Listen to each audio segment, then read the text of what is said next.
This is livingpianos.com. I'm Robert Estrin. The question is, should you buy a Steinway or other fine piano? It's a tough thing when you're going to buy a piano. You see pianos, you can see digital pianos for a few $100s, and then there are pianos for hundreds of thousands of dollars. And you wonder, what should you get? Well, obviously, not everybody has the resources to buy pianos that cost $100,000 or more. But there is definitely a choice of how far to go, and you wonder, is it worth it? Let's say you have the option or the possibility of buying a Steinway or a Bechstein or a Mason and Hamlin or some other top-tier hand-built piano, whether it be new or used, to get a really fine instrument. But then you could buy a perfectly good Chinese or Indonesian piano, brand new, for less money. And you think, than a used Steinway or Bechstein or something of that nature. And you wonder, which one would be better for you? Is one going to hold up better? Is one going to be more satisfying to play? And are you really worthy of spending even tens of thousands of dollars, much less over $100,000? There's a lot to be considered here. Well, from an investment standpoint, it actually makes more sense to buy a fine piano than to buy a cheap piano, because price does not always correlate with value. For example, let's say you got a no-name stencil piano, a piano that comes from some unknown factory in Asia with a familiar name on the front of some piano company that went out of business years ago. And it's from a reputable company, from a good store, and everybody's fine. Nobody's trying to pull wool over your eyes. They're telling it like it is. Yeah, this is made in China and imported, and it looks just as nice as the $80,000 piano sitting next to it. And you wonder, what the heck? Why should I even consider getting something, or even a used fine grand for $30,000? You're thinking, is there any reason for this? Well, think about this. That $30,000 piano or $80,000 piano, the $30,000 piano that was $80,000, or that would be $80,000 new, but it's been restored and plays well, or the brand new piano.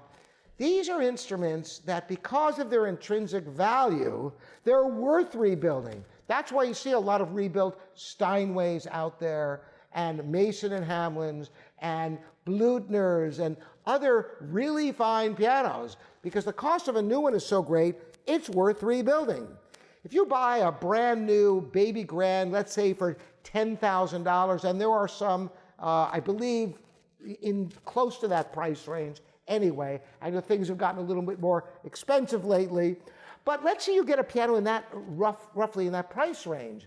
Well, guess what? When that piano wears out, it's not worth rebuilding, because the cost of restoration exceeds what the piano could eventually be worth with the restoration. So I hate to say it, but they're essentially disposable. Sometimes it's hard to know when to pull the plug. Do you put the new hammers on a piano that's $10,000 and spend $2,000, $3,000 on action work or more? Or do you just get another piano at that point? Do you restring a piano if the strings are rusty after a number of years because of where you live? On a piano that you only spend $10,000 or $12,000 for, do you spend, who knows how many thousands to restring it? Well, you don't have to ask that question if you've got a Blüthner or a Steinway, do you? Of course it's worth it, because a new one costs, $80,000, $100,000. So it's absolutely worth it. Now, of course, you're not buying a piano as an investment. You're buying a piano as an instrument to play. So what the heck is the difference then? Well, I can tell you this. It depends upon how important piano is to you.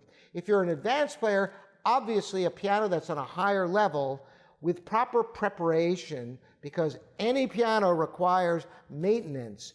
A higher quality piano will be more stable over time, so it can maintain a higher level of regulation and voicing and even tuning. So you can enjoy a higher level of playing, and it won't nickel and dime you trying to keep it that way, because a lesser piano could involve more work keeping it playing okay. This isn't always the case, by the way. There are some inexpensive, relatively inexpensive pianos that offer moderately good performance that are going to be stable for you. So I'm not saying every cheap piano is going to cost more to maintain, but many of them will. That's one thing to consider. The other thing is what it will do for your playing experience. Every time you sit down at a piano, you get a beautiful, absolutely gorgeous tone.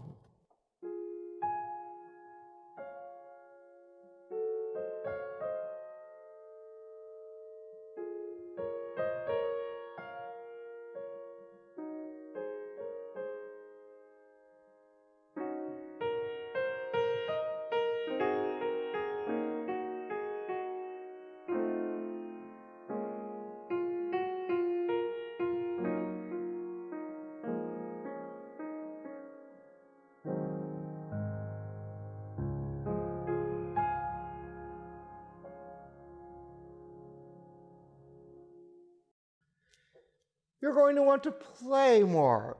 Not only that, but you can do more with the music.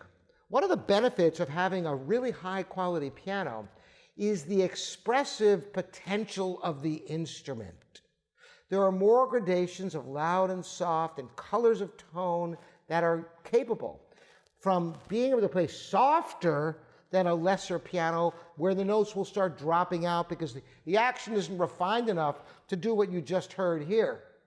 Or, on the other level, you play louder and louder without it ever getting harsh. A piano like this, for example, this Baldwin SF-10, which is one of the great American pianos of all time, you can put tremendous energy without ever overdriving it in distortion, much like a really high-quality sound system where you can turn the volume up and it doesn't hurt, it just fills the room and you can even feel the sound. On a lesser system, you don't even want to turn it up that loud because it gets harsh and ugly and distorted. Listen if I play the opening chords of the Tchaikovsky B-flat minor piano concerto and open up on these, it'll never get harsh no matter how much energy you put into it.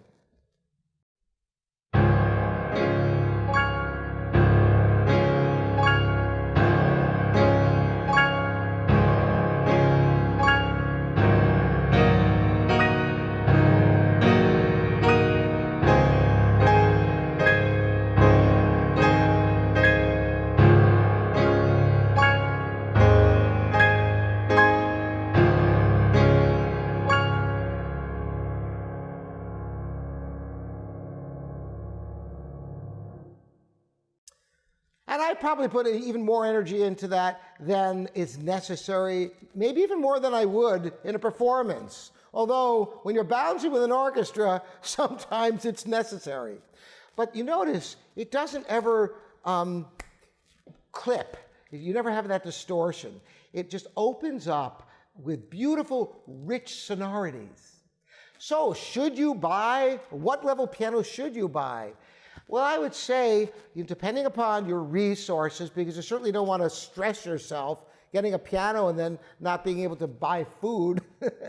However, if you look in the long term, you buy a piano once if you buy a piano like this, or a Steinway, or something of that nature. Whereas when you're buying something lesser quality instrument, it's very possible at some point in the future you're going to get something else later. So you might buy 2 or 3 times, where you buy once, and that piano, if it's well cared for, can get passed down generation to generation.